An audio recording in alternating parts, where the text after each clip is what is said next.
Good morning बच्चों, hello study point में आपका स्वागत है। चलिए आज अपने एक नए टॉपिक की स्टार्टिंग करते हैं। ये टॉपिक है सॉल्यूशन और ये फिजिकल केमिस्ट्री का टॉपिक है और इसमें आपको बता दें कि इसमें बोर्ड और कंपटीशन की दृष्टि से बहुत ही अच्छे क्वेश्चन पूछे जाते हैं। और अपन ये जानते हैं कि जो फिजिकल केमिस्ट्री के टॉपिक होते हैं उसमें न्यूमेरिकल ज्यादा होते हैं। तो चलिए आज अपन बात करते हैं सॉल्यूशन के बारे में। तो ये देखिए, सॉल्यूशन बोले तो विलियन और इसकी परिभाषा क्या होगी कि दो या दो से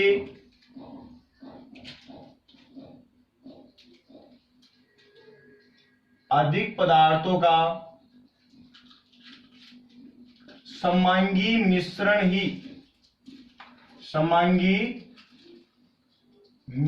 ही विलियन कहलाता है।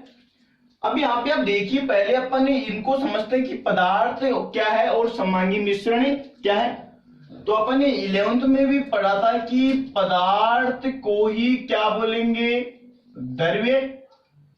तो अपन आपको बता दें कि कोई भी वस्तु आप मान लीजिए जिसके पास द्रव्यमान है और एक निश्चित आयतन घेरती है, उसको अपन क्या बोलेंगे, पदार्थ बोल सकते हैं। तो यहाँ पे अपन लिख देंगे कि जिसके पास क्या हो, द्रव्यमान हो और एक निश्चित आयतन घेरती हो, पदार्थ कहलाता है। अब इसके एग्जाम्पल अपन देखेंगे कि पदार्थ कौन कौन से होते हैं। नाइट्रोजन, ऑक्सीजन, जल, एल्कोहल, चीनी और यहां पे लोहा। अपने को गिने चुने हुए एग्जाम्पल लिए हैं। यहां पे आप देख सकते हैं कि नाइट्रोजन, ऑक्सीजन गैसीय रूप में पाई जाती है और यहाँ पे जो जल अल्कोहल है यह लिक्विड रूप में होता है और यहाँ पे जो चीनी, लोहा है यह सॉलिड फॉर्म में प्रेजेंट होता है। अतः अपन बोल सकते हैं कि पदार्थ को भौतिक अवस्था के आधार पर कितने भागों में बांटा जा सकता है, 3 भागों में। तो यहाँ पे गैस, द्रव्य और ठोस। ये देखिए, ये होता है द्रव्य, ये है द्रव्य और ये क्या है, द्रव्य। तो एक क्वेश्चन हमारा ये है बन जाता है कि द्रव्य क्या है और द्रव्य क्या है। तो अपन बोलेंगे द्रव्य पदार्थ की एक अवस्था है, जबकि द्रव्य पदार्थ को ही द्रव्य कहते हैं। अब यहाँ पे देखिए, अपन ने 11th में पढ़ा था कि हमारे मिश्रण 2 प्रकार के होते हैं। पहला अपन बात करेंगे कि समांगी मिश्रण। समांगी मिश्रण की अपन परिभाषा देंगे। तो यहाँ पे मान लीजिए मैंने चीनी के कुछ दाने यहाँ पे लिए हैं और इसको 1 गिलास पानी में इसको घोल दिया है। तो यहाँ पे आप देखेंगे यदि अपन यहां से सैंपल ले और यहां से ले तो चीनी का मीठापन संपूर्ण गिलास में समान रूप से उपस्थित है। अतः अपन ये बोल सकते हैं कि समांगी मिश्रण किसे कहेंगे कि एक पदार्थ दूसरे पदार्थ में पूर्णतः घुला हुआ है या मिला हुआ है, उसको अपन समांगी मिश्रण कहते हैं। और दूसरा हमारा मिश्रण होता है विषमांगी मिश्रण। विषमांगी मिश्रण की परिभाषा की अपन बात करेंगे। इससे पहले अपन इसको देख लेते हैं प्रैक्टिकली। यहाँ पे देखिए, कुछ कंकड़ के कण मैंने यहाँ पे रखे। कंकड़ के ये कण है जो चीने चीने आपको दिख रहे हैं और इनको 1 गिलास पानी में घोला गया है। तो आप देखेंगे कि कंकड़ के कण हैं वो सतह की तुलना में बॉटम में अधिक पाए जाते हैं। अर्थात जो कंकड़ पदार्थ है इसका पानी में वितरण समान रूप से उपस्थित नहीं है, सतह की तुलना में बॉटम में अधिक पाए जाते हैं। तो अपन क्या बोलेंगे कि एक पदार्थ दूसरे पदार्थ में आंशिक रूप से या असमान रूप से वितरित है, विषमांगी मिश्रण कहलाता है। इसके बाद में अपन ये देख लेते हैं कि हमने यहाँ पे बोला है कि 2 या 2 से अधिक पदार्थों का समांगी मिश्रण है। तो यहाँ पे देखिए, सॉल्यूशन किन घटकों से मिलकर बना होता है। सॉल्यूशन मिलकर बना होता है विलेय और विलायक से। अर्थात अपन ये बोल सकते हैं जो हमारा विलयन है यह विलेय और विलायक का योग होता है। अब देखिए आपकी किताब में कि विलेय की संख्या भी 1 है और विलायक की संख्या भी 1 है, तो इसको बोलेंगे कि ये दो हो गए, तो यहाँ पे अपन बोल देंगे कि बाइनरी सॉल्यूशन, आपकी किताब में सिर्फ बाइनरी सॉल्यूशन यानी द्विअंगी विलयन की अपन बात करेंगे। अब आप बोलेंगे कि सर अपन इनको पहचानेंगे कैसे कि विलय कौन है और विलय कौन है। तो देखिए सिंपल सा फंडा है कि विलय कम मात्रा में होता है या अपन बोल दे स्वयं घुलता है। तो अपन विलय को आसानी से पहचान सकते हैं कि विलय विलयन में कम मात्रा में होता है और स्वयं में घुलता है। अब विलायक की अपन बात करें, विलायक देखिए विलय की तुलना में अधिक मात्रा में उपस्थित होता है और घोलता है किसको, विलय को घोलता है। तो अपन इसको आसानी से पहचान सकते हैं कि विलायक विलयन में अधिक मात्रा में होता है और विलय को घोलता है।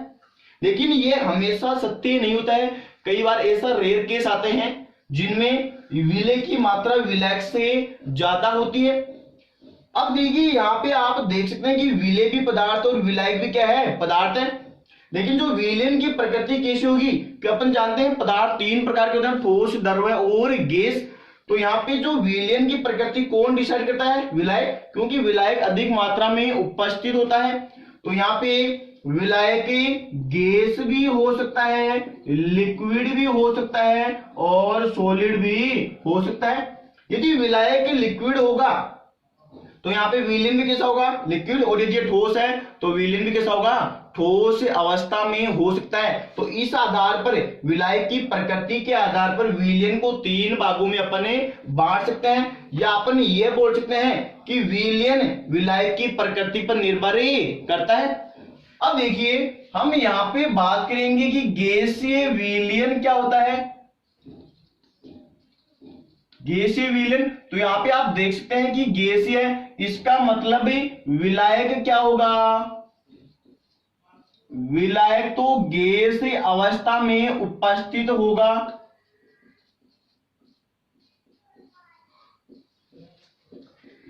लेकिन विलय गैस भी हो सकता है, द्रव भी हो सकता है और ठोस भी हो सकता है। तो अपन बोल सकते हैं कि गैसीय विलयन की परिभाषा क्या होगी कि ऐसा विलयन जिसमें विलायक गैसीय अवस्था में उपस्थित हो, जबकि विलय गैस भी हो सकता है, द्रव भी हो सकता है और ठोस भी हो सकता है, गैसीय विलयन कहलाता है। अब देखिए विलायक में कौन विलय होता है, सॉरी विलायक में कौन बोलता है, विलय।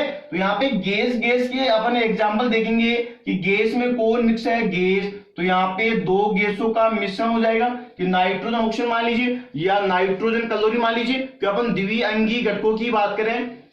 अब देखिए यहाँ पे कि गैस में कौन मिला है, द्रव। तो अपन जल वाष्प का एग्जांपल ले लेते हैं कि गैस में द्रव मिला हुआ है। यहाँ पे देखिए वाष्प क्या है, गैस, और जल क्या है, द्रव। और यहाँ पे गैस में कौन है, ठोस। तो अपन अमोनियम क्लोराइड का एग्जांपल ले सकते हैं, आयोडीन का ले सकते हैं, या अपन बोले कपूर का एग्जांपल ले सकते हैं। दूसरे अपन विलयन की बात करेंगे, ये हो जाएगा हमारा द्रव्य विलयन। जैसा कि नाम से स्पष्ट है कि द्रव्य है, इसका मतलब है विलायक कैसा हो जाएगा, विलायक तो द्रव अवस्था में ही है, विलायक तो द्रव अवस्था में ही है। जबकि विलय द्रव भी हो गैस भी हो सकता है, द्रव भी हो सकता है और ठोस भी हो सकता है। यहाँ पे देखिए द्रव में कौन विलय है, गैस। तो जितने भी सोडा वाटर हम गर्मियों में पीते हैं, सोडा वाटर या पेय पदार्थ, तो आप देखते हैं कि जैसे अपन बोतल का ढक खोलते हैं उसमें तेजी से गैस बाहर निकलती है। तो द्रव में कौन विलय था, गैस। तो यहाँ पे सोडा वाटर का एग्जांपल अपन ले सकते हैं। यहाँ पे देखिए कि द्रव में द्रव है, तो यहाँ पे जल में एल्कोहल मान लीजिए कि जल एंड एल्कोहल का मिश्रण। और यहाँ पे कि द्रव में कौन है, ठोस। द्रव में ठोस उपस्थित है। आप देख सकते हैं कि चीनी का पानी, तो चीनी क्या है, ठोस है, और यहाँ पे जो पानी क्या है, द्रव है। तो अपन द्रव्य विलयन की परिभाषा आसानी से दे सकते हैं कि ऐसा विलयन जिसमें विलायक द्रव अवस्था में उपस्थित हो, जबकि विलय गैस भी हो सकता है, द्रव भी हो सकता है और ठोस भी हो सकता है, द्रव्य विलयन कहलाता है। अब अपन तीसरे प्रकार के विलयन की बात करेंगे। देखिए तीसरा प्रकार के विलयन हमारे पास हो जाएगा ठोस विलयन। तो अपन यहां पे लिख देते हैं ठोस विलयन। और ठोस है, इसका मतलब है विलायक की प्रकृति कैसी हो जाएगी, विलायक तो ठोस अवस्था में ही रहता है, लेकिन विलय तीनों अवस्थाओं में यानी कि गैस, द्रव और ठोस, गैस, द्रव और ठोस अवस्था में मिल सकता है। तो आप देख सकते हैं कि विलायक तो कैसा है, ठोस है, और विलय गैस, द्रव, ठोस हो सकता है।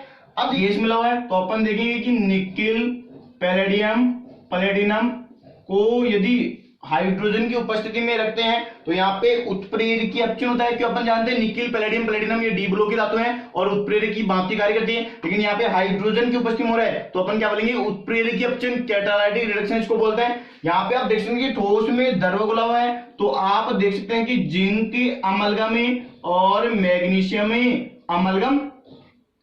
अपन ये जानते हैं कि जो धातु होती है वो सामान्यतः ठोस अवस्था में पाई जाती है, लेकिन यहाँ पे कुछ अपवाद स्वरूप जैसे मरकरी है ये द्रव अवस्था में उपस्थित होती है। तो यहाँ पे जिंक क्या है, ठोस है, लेकिन मरकरी क्या है, द्रव होती है। अब देखिए ठोस ठोस में तो यहाँ पे अपन मिश्र धातु की एग्जांपल ले लेंगे कि मिश्र धातुएं यानी कि एलोय, तो इसमें एक धातु दूसरी धातु में मिक्स करके बनाई जाती है। तो ये अपन ने विलयन के प्रकार वगैरह उनकी डेफिनेशन पढ़ ली है। तो चलिए बाय बच्चों, अगले वीडियो के साथ मिलते हैं। Okay, thank you.